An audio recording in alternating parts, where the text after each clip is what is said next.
بسم اللہ الرحمن الرحیم۔ میدان کربلا میں 10 محرم کو جب حضرت امام حسین رضی اللہ عنہ کے جملہ احباب و اقارب شہید ہو گئے تو حضرت امام حسین رضی اللہ عنہ نے خود پوشاک بدلی، قبائے مصری پہنی، حجامہ رسول خدا باندھا، سفر حمزہ اور ذوالفقار حیدر قرار لے کر ذوالجناح پر سوار ہو کر ارادہ میدان کیا۔ اتنے میں حضرت کے صاحبزادے حضرت یعنی امام زین العابدین رضی اللہ عنہ جو اس وقت بیمار تھے اور ناتوانی سے اٹھ نہ سکتے تھے، بڑی مشکل سے عصا تھامے ہوئے ضعف کے باعث لڑکھلاتے ہوئے حضرت امام حسین رضی اللہ عنہ کے پاس آئے۔ عرض کرنے لگے کہ ابا جان میرے ہوتے ہوئے آپ کیوں تشریف لے جا رہے ہیں؟ مجھے بھی حکم دیجئے کہ میں بھی لڑ کر درجہ شہادت حاصل کروں اور اپنے بھائیوں سے جا ملوں۔ حضرت امام حسین رضی اللہ عنہ یہ گفتگو سن کر آپ دیدہ ہو گئے اور ارشاد فرمایا، اے راحت جان حسین، تم خیمہ اہل بیت میں جا کر بیٹھو اور قصد شہادت نہ کرو، بیٹا رسول مقبول صلی اللہ علیہ وسلم کی نسل تمہارے جینے ہی سے باقی رہے گی اور قیامت تک منقطع نہ ہوگی۔ حضرت امام کا یہ ارشاد سن کر صاحبزادے خاموش ہو رہے۔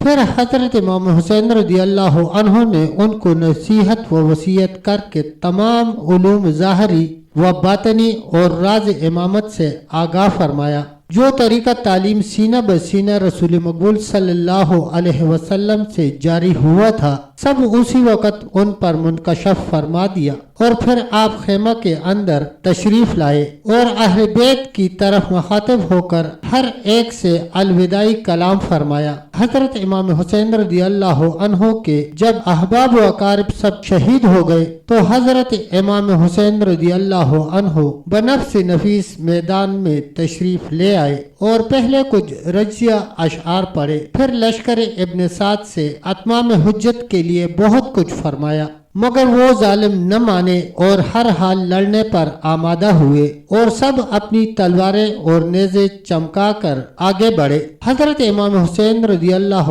عنہ نے بھی ذوالفقار میان سے نکالی اور دشمنوں پر حملہ کر دیا۔ شیر نیرواں کا حملہ تھا جو آپ کے مقابل میں آیا، پیک کے قضا نے سیدھا اس کو جہنم پہنچا دیا۔ سینکڑوں جفاکاروں سے لڑے اور سینکڑوں کو فنار کر دیا، جس طرف نگاہ پلٹی صف کی صف الٹ دی۔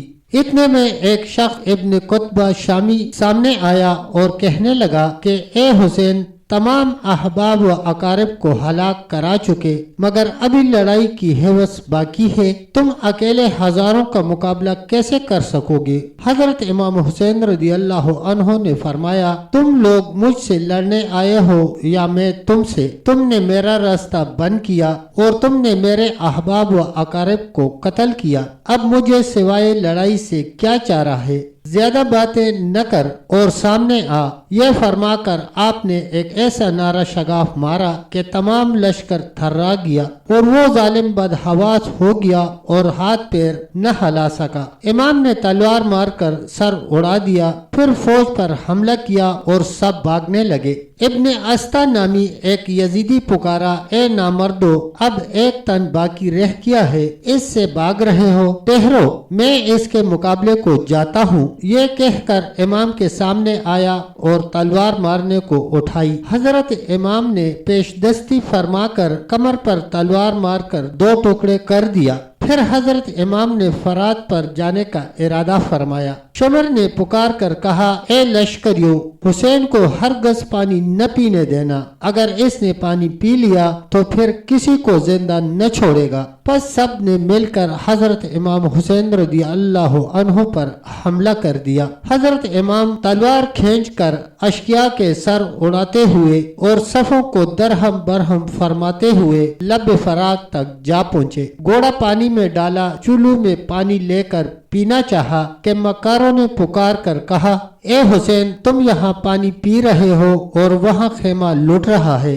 امام فوراً پانی پھینک کر خیمہ کی طرف چلے، راہ میں کئیوں کو فنار کیا، خیمہ کے پاس آ کر دیکھا تو کسی کو نہ پایا اور مکاروں کا ہیلا تصور فرما کر پھر خیمہ کے اندر تشریف لے آئے اور اہل بیت سے فرمایا چادریں اوڑھو، جز و فز نہ کرو، مصیبت پر کمر بستہ رہو، میرے یتیموں کو آرام سے رکھنا۔ پھر امام زین العابدین کو سینہ سے لگا کر پیشانی کو چوما اور فرمایا بیٹا جب مدینہ پہنچو تو میرے دوستوں کو میرا سلام کہنا اور میری جانب سے میرا یہ پیغام دینا کہ جب تم میں کوئی رنج و بلا میں مبتلا ہو تو میرا رنج و بلا میں مبتلا ہونا یاد کرے، اور جب کوئی پانی پیے تو میری پیاس یاد کرے۔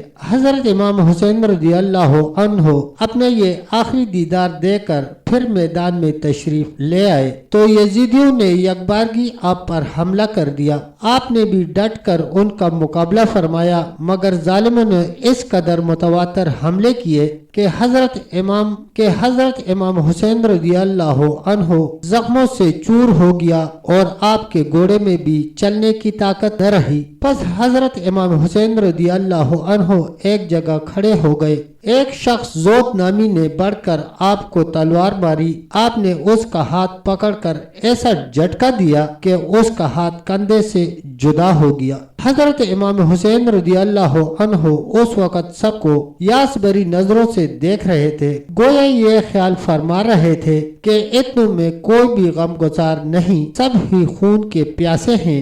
آخر کر ان ظالموں نے دور ہی سے تیر مارنے شروع کیے کہ ایک ظالم کا تیر آپ کی پیشانی نورانی پر آ کر جا لگا، خون کا فوارہ جاری ہوا۔ آپ نے وہ خون چلو میں لے کر منہ پر ملا اور فرمایا کل قیامت کے دن اس ہیئت سے اپنے نانا جان کے پاس جاؤں گا اور اپنے مارنے والوں کی شکایت کروں گا۔ اس وقت حضرت امام کے تن انور پر 72 زخم نیزے اور تلوار کے تھے، جن کے باعث آپ بہت نڈال ہو گئے تھے اور قبل روح ہو کر اپنے مولا کی یاد کر رہے تھے۔ اس وقت دوپہر ڈھل چکی تھی اور نماز ظہر کا وقت تھا۔ حضرت امام نے اس وقت بھی اس صورت میں نماز کو ادا کیا کہ گرتے ہوئے منہ قبلہ کی طرف کیا، گھوڑے پر قیام تھا اور جب غش سے جھکے تو رکوع تھا اور جب زمین پر گرے تو سر کے بل کے وہ سجدہ کا مقام تھا۔ اتنے میں شمر آیا اور آپ کے سینہ مبارک پر بیٹھ گیا۔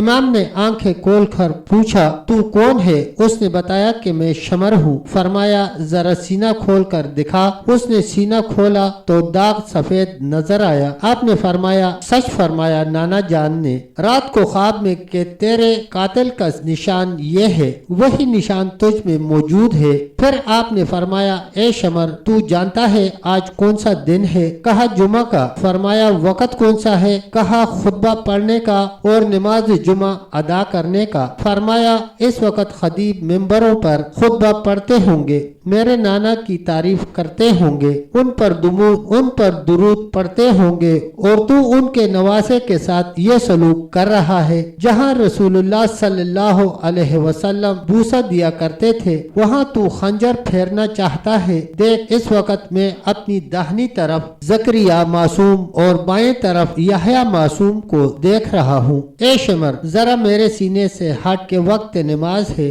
میں قبل روح ہو کر نماز پڑھوں تو نماز پڑھتے میں جو چاہے کرنا کہ نماز میں زخمی ہونا میرے باپ کی میراث ہے۔ پس شمر آپ کے سینے سے اترا اور امام قبل روح ہو کر نماز میں خدا سے راز و نیاز میں مشغول ہو گئے اور شمر نے حضرت امام عالی مقام کا سجدہ ہی میں 10 محرم یوم جمعہ کو سر تن سے جدا کر دیا۔ انا للہ و انا الیہ راجعون۔ تب تک دوستو اتنا ہی، ملتے ہیں انشاءاللہ ایک اگلی ویڈیو کے ساتھ، تب تک کے لیے اللہ حافظ، اللہ نگہبان۔